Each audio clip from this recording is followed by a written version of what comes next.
اعمال کی اصلاح کرم سے کر دے۔ الحمدللہ رب العالمین والصلاة والسلام علی سید المرسلین اما بعد فاعوذ باللہ من الشیطان الرجیم بسم اللہ الرحمن الرحیم الصلاة والسلام علیک یا رسول اللہ وعلی آلک واصحابک یا حبیب اللہ الصلاة والسلام علیک یا نبی اللہ وَعَلَىٰ آلِكَ وَأَصْحَابِكَ يَا نور اللہ۔ درود پاک پڑھنے کے بے شمار فضائل و برکات ہیں۔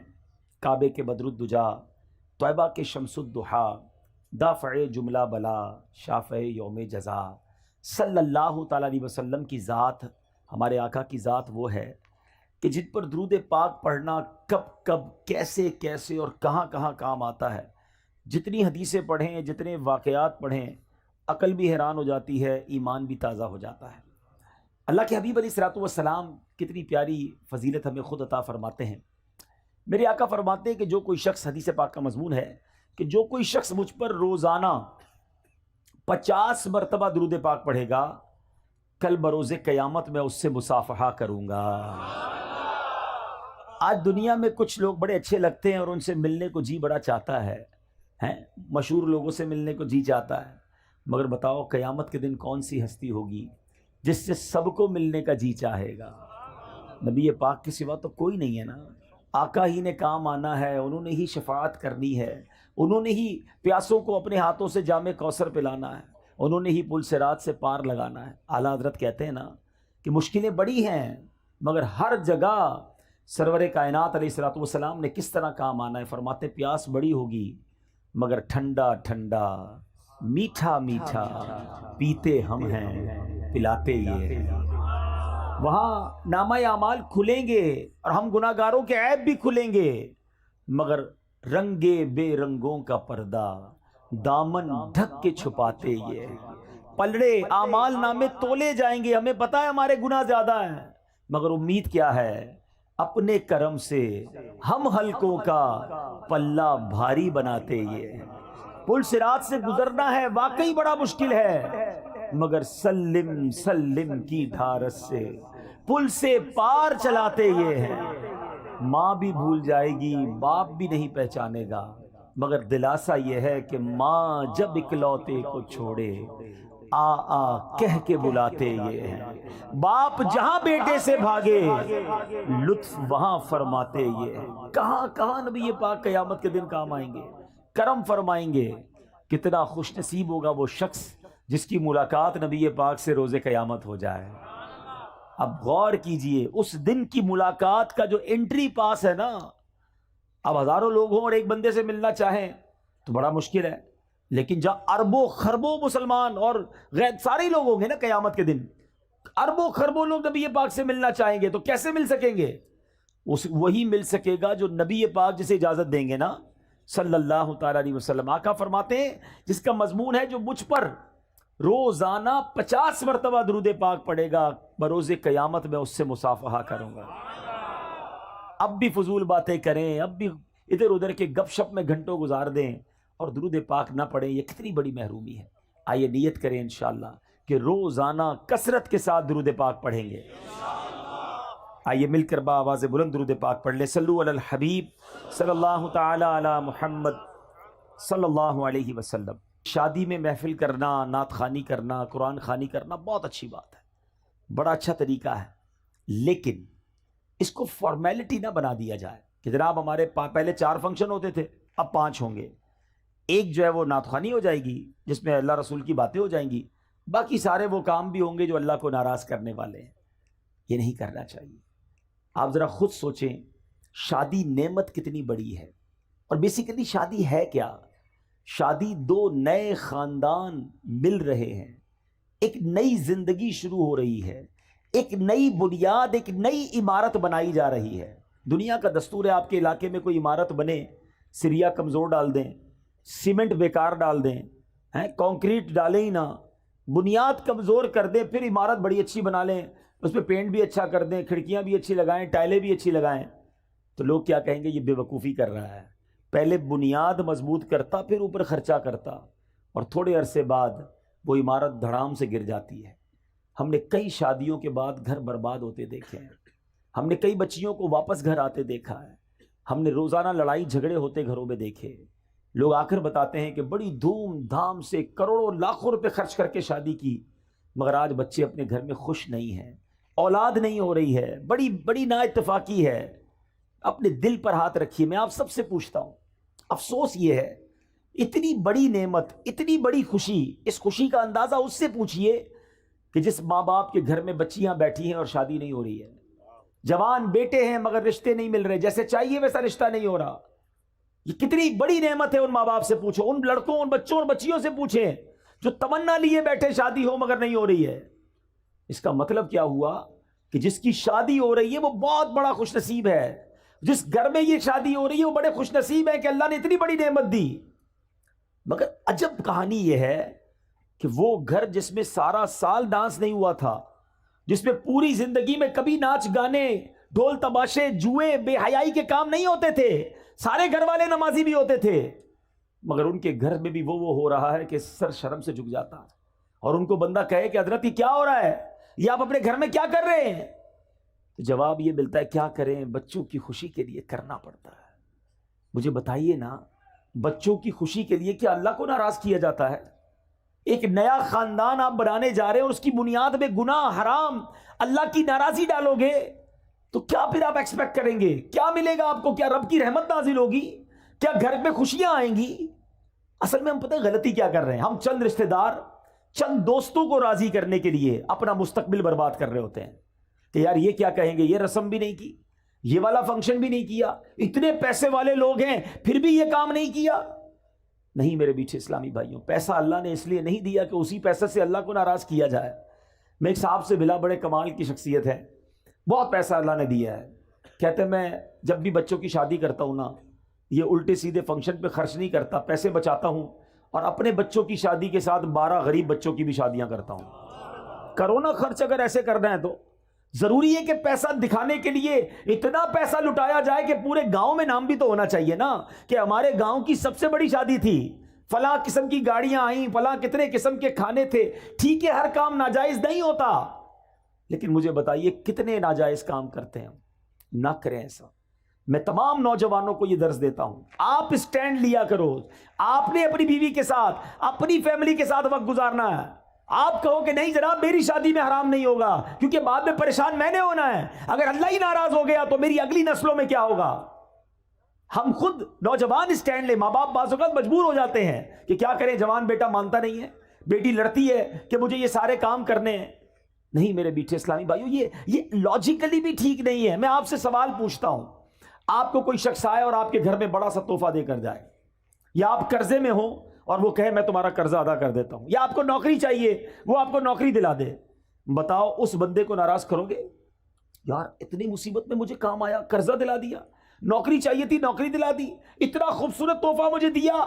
دنیا میں جو ہمارے ساتھ احسان کرتا ہے ہم اس کو خوش کرتے ہیں، اور عجب کہانی یہ ہے کہ رب ہم پر اتنا بڑا احسان کرتا ہے اور ہم رب کو ناراض کرتے ہیں۔ یہ عقل میں بھی نہ آنے والی بات ہے۔ سچ بات یہ ہے کہ گھر میں اگر رب خوشی دینا، ہم صدقہ بڑھائیں، ہم سجدے بڑھائیں، ہم خیرات بڑھائیں، ہم دعائیں بڑھائیں کہ یا اللہ تیری رحمت سے تو نے یہ خوشی دی ہے، مالک اس میں اب برکت ڈال دینا، اے اللہ یہ خوشیاں باقی رکھنا، اے اللہ ان خوشیوں کو نظر نہ لگ جائے، اے اللہ زوال نعمت سے بچانا۔ ارے رب کی طرف سے عطا ہو تو ہمارے سجدے اور شکر بڑھنے چاہیے، مگر عجیب لوگ ہیں ہم کہ وہ عطائیں بڑھاتا ہے، ہم خطائیں بڑھاتے ہیں۔ وہ عطائیں بڑھاتا ہے، ہم اللہ کو ناراض کرنے والے کاموں میں لگ جاتے ہیں۔ تھوڑے پیسے ہوتے ہیں نا، کسی کے پاس غریب ہوتا ہے، تھوڑے گناہ ہوتے ہیں کیونکہ گناہ کرنے کے لیے پیسے ہی نہیں ہوتے، روز دعا کرتا ہے یا اللہ مالدار کر دے، پیسے والا کر دے، اور اللہ نے اگر مال میں برکت ڈال دی اب کیا کرتا ہے؟ اور گناہ کرتا ہے۔ اب تو مزہ آیا، اب تو پیسے آئے، اب ارمان پورے کروں گا، اس لیے دیے تھے رب نے پیسے۔ ارے اللہ نے پیسے دیے تو تم صدقے بڑھاتے نا، غریبوں کی مدد کرتے، سجدے بڑھاتے۔ خدا را میرا پہلا درس یہی ہے، جس خاندان میں شادی ہو رہی ہے، میں آپ کا بھائی ہوں، میں آپ کا بھلا چاہتا ہوں، آپ کی آگے کی زندگی میں بھی آپ خوشحال رہے یہ چاہتا ہوں، اور خوشحال وہی رہے گا جس سے رب راضی ہے۔ مجھے جواب دیجئے، خوشیاں دینے والا کون ہے؟ جواب دو نا، کون خوشیاں دینے والا ہے؟ عزت دینے والا کون ہے؟ اولاد دینے والا کون ہے؟ برکت ڈالنے والا کون ہے؟ رزق میں فراوانی کرنے والا کون ہے؟ جب سب دینا اللہ نے ہے اور میں اللہ ہی کو ناراض کر رہا ہوں، کتنی بے وقوفی والی بات ہے۔ جس سے لینا ہے اسے ناراض کر رہے ہیں دوسروں کے لیے، کہ ذرا خاندان میں نام بڑا ہو جائے، ذرا گاؤں میں ٹور بن جائے ہماری۔ نہ کیا کرو ایسا، جس سے رب راضی ہے اللہ وہ سب کو راضی کر دے گا۔ آپ رب کو راضی کرنے کی فکر کیا کرو، ہمیشہ اپنی ہر خوشی میں بھی رب کو یاد کرو، اللہ کے حبیب کو یاد کرو۔ غم میں بھی ہماری ایک لمٹ ہے، ہماری باؤنڈری ہے، شریعت ہمیں باؤنڈری دیتی ہے۔ بڑا پیارا مذہب ہے ہمارا، خوشی منانے کا بڑا پیارا انداز ہے۔ خوشی منائیے، کس نے منع کیا؟ اچھا کھانا پکائیں، کھلائیں، سب کو کھلائیں، لباس جائز پہنے، اوکے، مگر اس لیے مہنگا لباس پہنوں کہ دوسروں کو غریب دکھاؤں، دوسروں پہ تکبر کروں، یہ اجازت نہیں ہے۔ اسی طرح غم میں آپے سے باہر ہو جاتے ہیں لوگ، اللہ نہ کرے کسی کی یہاں میت ہو جائے، ایسا اول فول بکتے ہیں، ایسی باتیں منہ سے نکالتے ہیں کہ بندہ گھر میں میت تھی، بڑا واقعی پرابلم ہے، مگر ایمان چلا گیا یہ تو اس سے بھی بڑا پرابلم ہے نا، ایمان سے بھی ہاتھ دھو بیٹھتے ہیں۔ تو خدارا اپنے آپ کو قابو میں رکھا کرو، چاہے خوشی ہو چاہے غم ہو۔ ہم مسلمان ہیں، ہماری کچھ شرعی باؤنڈری ہے، اس کے اندر رہ کر ہی خوشی بھی منائیں، اور اس کے اندر رہ کر ہی ہمارا جو بھی غم کا معاملہ ہے اس کو پورا کرنا چاہیے۔ بہرحال میں رب سے دعا کرتا ہوں کہ مولا جو پیچھے گناہ ہو گئے معاف فرما دے، اور آئندہ زندگی تیری رضا والے کاموں میں گزارنا نصیب فرما، خوشی میں بھی ہمیں تجھے راضی کرنا نصیب فرما، اگر کوئی تکلیف بھی آئے تو ہمیں صبر کرنا نصیب فرما۔ اچھی عادتیں سیکھو۔ نبی پاک فرماتے ہیں رجب اللہ کا مہینہ ہے، شعبان میرا مہینہ ہے، اور رمضان میری امت کا مہینہ ہے۔ بڑے پیارے مہینے کنٹینیو سیکوینس کے ساتھ آ رہے ہیں، گویا رحمتوں کی برسات آ رہی ہے۔ کیا پیاری بات ایک بزرگ فرماتے ہیں سال جو ہے نا وہ درخت کی مانند ہوتا ہے، year like a tree، رجب اس کے پتے ہیں، رجب اس کے پتے ہیں، شعبان اس کی شاخیں ہیں، اور رمضان اس کا پھل ہے۔ پتے لگنے کا وقت آ گیا ہے، تیاری کرو، عبادت کی تیاری کرو، توبہ کی تیاری کرو، اللہ کو راضی کرنے کی تیاری کرو۔ علامہ صفوری رحمۃ اللہ تعالی علیہ کا کتنا پیارا فرمان ہے، کہتے رجب بیج بونے کا مہینہ ہے۔ آپ تو یہاں گاؤں میں فصلیں وغیرہ ہوتی ہیں نا، کھیتی باڑی بھی جانتے ہوں گے، پہلے کیا کرتے ہیں، بیج ڈالتے ہیں، پھر پانی ڈالتے ہیں، کھاد وغیرہ ڈالتے ہیں، پھر انتظار کرتے ہیں کہ یا اللہ فصل اگ جائے۔ کیا پیاری مثال دی، فرمایا رجب بیج بونے کا مہینہ ہے، شعبان ان بیجوں پر پانی ڈالنے کا مہینہ ہے، اور رمضان فصل کاٹنے کا مہینہ ہے۔ فرماتے جو رجب میں عبادت کا بیج نہیں بوئے گا، شعبان میں ان بیجوں پر اپنے آنسوؤں سے آبیاری نہیں کرے گا، وہ رمضان میں رحمت کی فصل کیسے کاٹے گا؟ رجب کی پہلی رات آتی ہے نا، اس رات سبحان اللہ جو دعا مانگی جائے اللہ کی رحمت سے قبول کی جاتی ہے۔ اور رجب کے پہلے روزے کے بارے میں نبی پاک نے فرمایا رجب کا پہلا روزہ 3 سال کے گناہوں کا کفارہ ہے، دوسرا روزہ 2 سال کا کفارہ، تیسرا روزہ 1 سال کا کفارہ، اور ہر دن کا روزہ 1 ماہ کا کفارہ ہے۔ تو اتنا برکت والا مہینہ، اس کا مطلب کیا ہے؟ عبادت کے لیے تیار ہو جائیں، نفلی روزوں کے لیے تیار ہو جائیں، نمازوں میں سستی ہے تو اس کو دور کریں۔ اور یہ جو مہینہ گزر رہا ہے، اللہ اکبر، اس مہینے میں کتنی مبارک ہستی، خلیفہ اول امیر المومنین سبحان اللہ حضرت ابوبکر صدیق رضی اللہ تعالیٰ عنہ کی نسبت اس مہینے کو ہے۔ اس سیدنا ابوبکر صدیق کے بارے میں چند باتیں عرض کر کے، کیونکہ بیان میں بہت لمبا چوڑا نہیں کر سکوں گا، تو 2-3 باتیں کر کے انشاءاللہ اپنی گفتگو ختم کرتا ہوں۔ حضرت ابوبکر صدیق رضی اللہ تعالیٰ عنہ کی کیا شان تھی، کیونکہ عادتوں پر بات ہو رہی ہے، مینرز پر بات ہو رہی ہے، اخلاق کیسے ہونے چاہیے، کن بری باتوں سے بچنا ہے۔ صدیق اکبر رضی اللہ تعالیٰ عنہ ایک بار نبی پاک علیہ الصلوۃ والسلام نے کمال کی بات فرمائی۔ آقا فرماتے اچھی خصلتیں 360 ہیں، اچھی عادتیں 360 ہیں، اور اللہ تعالیٰ جب کسی سے بلائی کا ارادہ فرماتا ہے اس کی ذات میں ایک خصلت پیدا فرما دیتا ہے، اور اسی کے سبب اسے جنت میں داخل کر دیتا ہے۔ یہ بہت بڑی بات ہے کہ اچھی عادتیں اندر ہوں، گناہوں سے بچے انسان۔ اب صدیق اکبر رضی اللہ تعالیٰ تو کمال ہے نا، سوال کیسا کر لیا، کہا حضور کیا کوئی ایسا بھی ہے جس کے پاس یہ ساری 360 خصلتیں ہوں، ایک خصلت جیسے ملے اللہ اسے جنت دے دیتا ہے؟ حضور کوئی ایسا بھی ہے کہ جس کے اندر یہ 360 خصلتیں موجود ہوں، نبی پاک فرماتے ہیں اے ابو بکر تمہارے اندر یہ ساری خصلتیں موجود ہیں۔ اللہ، ایسے ہی نہیں پیار کرتے ہم صدیق اکبر رضی اللہ تعالیٰ عنہ سے۔ نبی پاک کے ایسے خلیفہ، ایسے ساتھی ہیں کہ یار غار بھی تھے اور یار مزار بھی ہیں، آج بھی سنہری جالیوں میں نبی پاک کے ساتھ موجود ہیں۔ اب جس شخصیت کے بارے میں میرے آقا فرمائے کہ ابو بکر ساری 360 خصلتیں تمہارے اندر موجود ہیں، تو ان کے اخلاق تو اب زیادہ پڑھنے چاہیے نا، کہ کیا ایسی خصلتیں ہیں۔ یا میں ایک اور بات ایڈ آن کر دوں، میرے بہت سارے اسلامی بھائی بیٹھے ہیں، دعوت اسلامی والے بھی بیٹھے ہیں، اور بھی نیک نمازی داڑھی والے امامے والے نظر آ رہے ہیں۔ نارملی ایک اور ہماری جناب معلومات کی کمی بتا رہا ہوں، اور ہمارے عمل کی کمی بھی بتا رہا ہوں۔ آج کسی داڑھی امامے والے یا مذہبی حلیے والے سے کہو نا بھائی آپ سنتوں پر عمل کرتے ہیں، کہتا بالکل جناب میں سنتوں کا پیکر، چلتا پھرتا سنتوں کا پیکر۔ اچھا جناب ذرا سنتیں بتائیے کتنی ہیں؟ اب اس نے سنتیں بتانی ہیں، امامہ پہننا سنت ہے، داڑھی سنت ہے، تیل لگانا سنت ہے، کنگھا کرنا سنت ہے، سیدھے ہاتھ سے کھانا سنت ہے، بسم اللہ پڑھنا سنت ہے، سلام کرنا سنت ہے، مسکرانا سنت ہے، اور چپل سیدھے پاؤں پہ پہننا سنت ہے، کپڑا سیدھے ہاتھ سے پہننا سنت۔ اور بتائیے 10 12 15 اور بتائیے، دیٹس اٹ۔ ہمیں 15 17 20 سنتوں سے زیادہ سنتیں پتہ نہیں ہیں، اور ہم کہتے ہیں میں سنتوں کا پیکر ہوں۔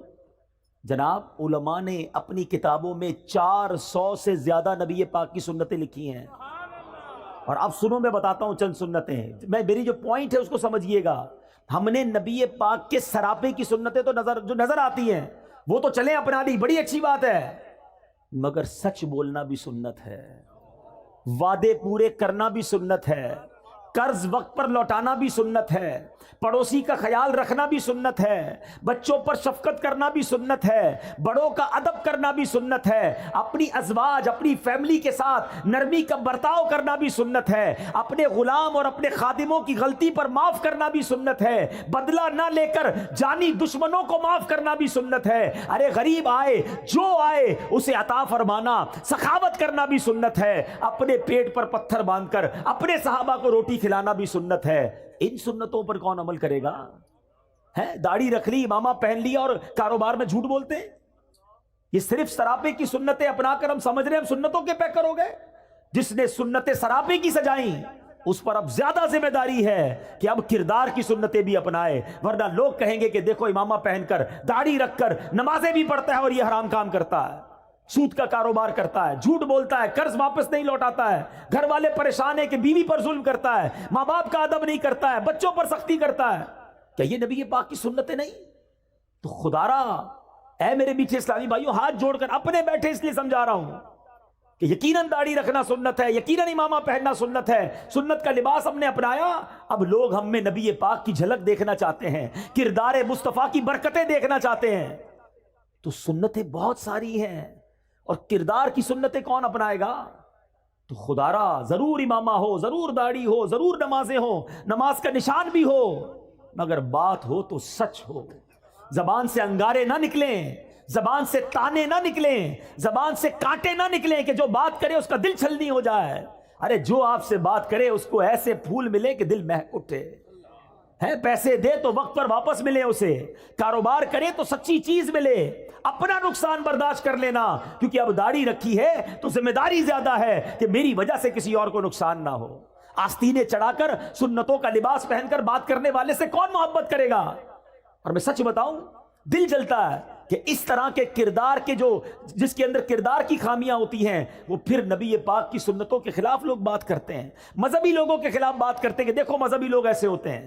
آپ میرے اپنے ہیں اس لیے میں دل کی بات کر رہا ہوں۔ صدیق اکبر کے اس واقعے سے پتا چل رہا ہے کہ نبی پاک نے فرمایا 360 خصلتیں ہیں جو اچھی عادتیں ہیں، کہاں ہیں ہمارے اندر؟ اب آؤ میں بتاتا ہوں صدیق اکبر کے اندر کیسی کیسی عادتیں تھیں۔ آپ زمانہ جہلیت میں بھی، ابھی اسلام کہ نبی پاک نے اعلان نبوت ہی نہیں کیا تھا، اس دور میں بھی کبھی زندگی میں صدیق اکبر نے جھوٹ نہیں بولا۔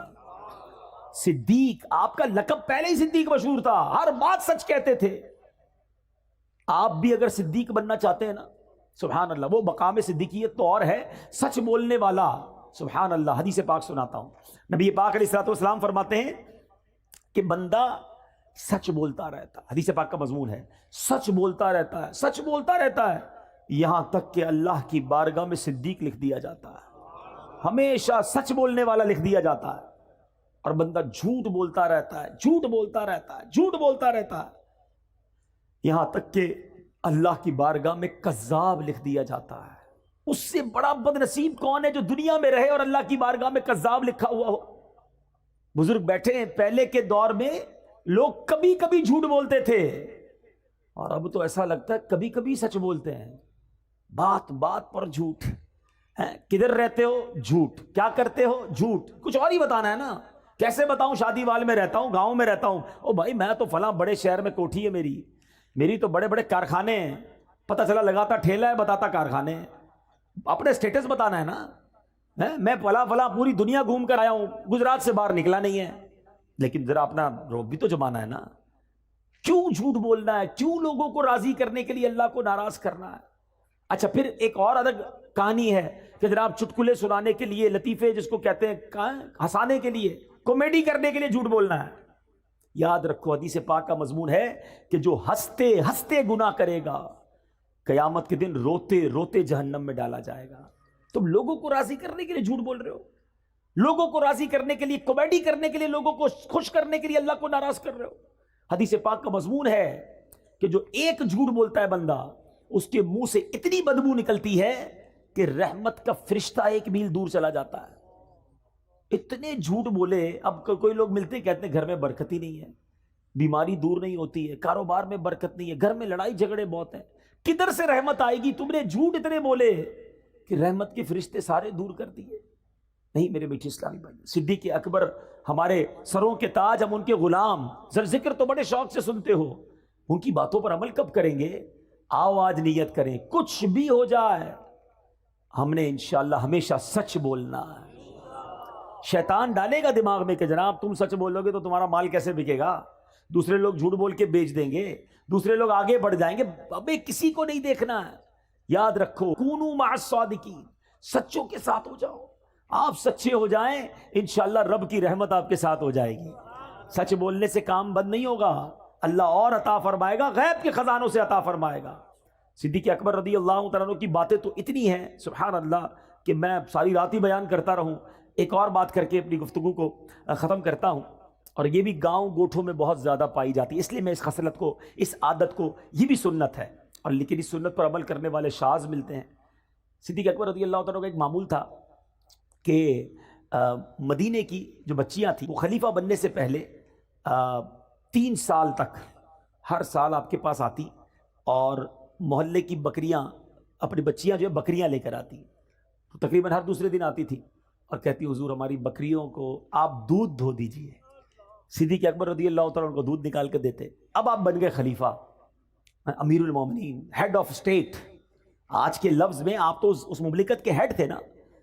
اب ان بچیوں نے آ کر کہا کہ حضور پہلے تو آپ دودھ نکال دیتے تھے، اب تو آپ خلیفہ بن گئے ہیں، اب تو آپ دودھ نہیں نکالیں گے۔ آپ نے فرمایا کیوں نہیں، بکریاں لے آیا کرو، میں اب بھی تمہیں دودھ دھو دیا کروں گا۔ مدینے کی بچیاں بکریاں لاتی، صدیق اکبر رضی اللہ عنہ خلیفہ بن چکے تھے، پھر بھی ان بچیوں کا دودھ دھویا کرتے تھے۔ حضرت عمر فاروق کے بارے میں آتا ہے، یہ کیسے لوگ تھے؟ کہتے کہ میں ایک بوڑھی عورت کے گھر پر بیچاری پریشان تھی، تو کبھی کبھی جا کر اس کے گھر کے کام کاج کر دیا کرتا، صفائی کر دیا کرتا، چیزوں کو ٹھیک کر دیا کرتا۔ ایک بار گیا تو بوڑھی عورت نے کہا کہ پہلے ہی سارا کام ہو گیا ہے، گھر صاف ستھرا تھا، ایوری تھنگ مینج۔ کہ کون آیا تھا؟ کہ پتہ نہیں کون آیا تھا، کوئی آیا تھا اور آ کے کر کے چلا گیا۔ اچھا دوسرے دن گئے، پھر گھر کا کام پہلے ہو گیا، تیسرے دن گئے، پھر گھر کا کام حضرت عمر سے پہلے ہو گیا، عمر فاروق رضی اللہ عنہ سے پہلے۔ کہتے کون ہے جو مجھ سے پہلے آ کر گھر کے سارے کام کر جاتا ہے؟ اب ایک رات حضرت عمر فاروق کہتے ہیں میں دن میں آ کر چھپ جاؤں گا۔ اب آ کر شام کو چھپ گئے، دیکھا کہ خلیفۃ المسلمین امیر المومنین حضرت ابو بکر صدیق تشریف لائے۔ اس بوڑھی عورت کے گھر میں جھاڑو لگایا، اس کے کپڑے اور اس کے سارے کام کاج ٹھیک کیے، اور اس کے بعد تشریف لے گئے۔ کیا سیکھنے کو ملا؟ کہ خلیفہ بننے کے بعد بھی عاجزی کا پیکر ہیں، انکساری کا پیکر ہیں، ڈاؤن ٹو ارتھ ہیں۔ اور آج ہمارا کیا حال ہے؟ تھوڑے پیسے مل جائیں، تھوڑی نمبرداری مل جائے، کسی ملک کا ویزا لگ جائے، او ہو پھر تو ہمارا سٹائل ہی الگ ہے نا۔ پہلے محلے میں کوئی جانتا نہیں تھا، آج تھوڑا نام پاکستان میں مشہور ہو جائے پھر تو انداز ہی بدل جاتا ہے۔ بندہ مالدار ہو کر آج کل یہ ہو گیا غریب رشتہ دار کو پہچاننا چھوڑ دیتے ہیں کہ میں کیسے بتاؤں یہ میرا چاچا ہے، یہ بیچارہ پگڑ باندھے والا، یہ دیہاتی آدمی، میں کسی کو کہوں گا میرا ابا ہے، میرا چاچا ہے، تو لوگ مذاق اڑائیں گے۔ استغفر اللہ، یہ سیکھا ہم نے، یہ اسلام کی تعلیمات ہے۔ یقین کرو میرے بیچ اسلامی بھائیوں، تکبر ایسا گناہ ہے، اللہ کو اتنا ناپسند ہے کہ روایتوں کا مضمون ہے کہ متکبر کو قیامت کے دن چوٹیوں کی شکل میں لایا جائے گا اور لوگ مسل مسل کر اس کے اوپر سے گزر رہے ہوں گے۔ تکبر ہی تو کیا تھا شیطان نے۔ حضرت آدم علیہ السلام کے سامنے دیکھ کر کیا کہا تھا؟ انا خیر من، میں اس سے بہتر ہوں، اے اللہ تو نے اس کو مٹی سے بنایا، مجھے آگ سے بنایا ہے۔ ایک تکبر کیا اور اللہ کی بارگاہ سے مردود قرار دے دیا گیا۔ آج یہاں روز تکبر کرتے لوگ، کہتے یہ گاؤں کے لوگ ہیں، یہ غریب لوگ ہیں، میں پیسے والا، میں وڈیرا، میں چودھری، میں نمبردار، میرے پاس بڑی گاڑیاں، میری بڑی کوٹھی، میرے ملازم ہیں۔ ٹھیک ہے، پہلے زمانے میں میں بھی غریب تھا، ان کے ساتھ چارپائی پہ بیٹھ کر چائے پی لیتا تھا، اب میرا سٹیٹس نہیں ہے۔ خلیفۃ المسلمین ہے اور بچیوں کی بکریوں کا دودھ دھو رہے ہیں۔ اگر عروج پانا ہے نا اللہ کی بارگاہ میں، تو یاد رکھنا کہ دانا خاک میں مل کر گلے گلزار ہوتا ہے۔ کبھی تکبر نہ کرنا، کیونکہ اللہ تبارک و تعالیٰ جب چاہے تمہارا یہ مال واپس لے لے گا، جب چاہے یہ عزت واپس لے سکتا ہے۔ ان اللہ علی کل شیء قدیر وتعز من تشاء وتذل من تشاء، وہ جسے چاہے عزت دے، جسے چاہے ذلیل فرمائے۔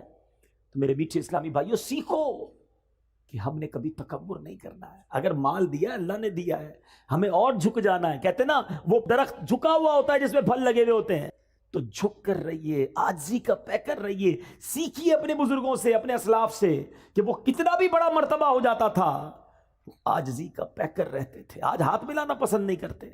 ایک اور بات بتا دوں، یہ جو غریب رشتہ دار ہے نا، جی ہاں، رشتہ دار ہماری اصل ہیں، کبھی انہیں مت بھولنا، ان کا بڑا مرتبہ ہے۔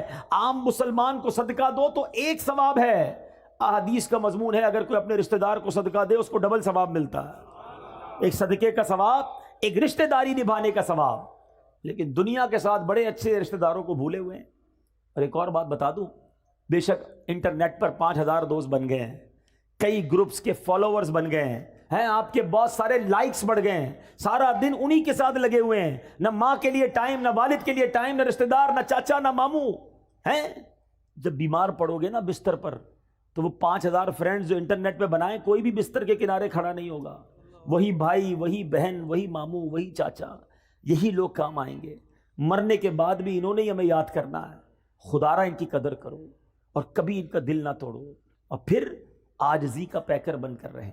جو تکبر کرتا ہے وہ برباد کر دیا جاتا ہے۔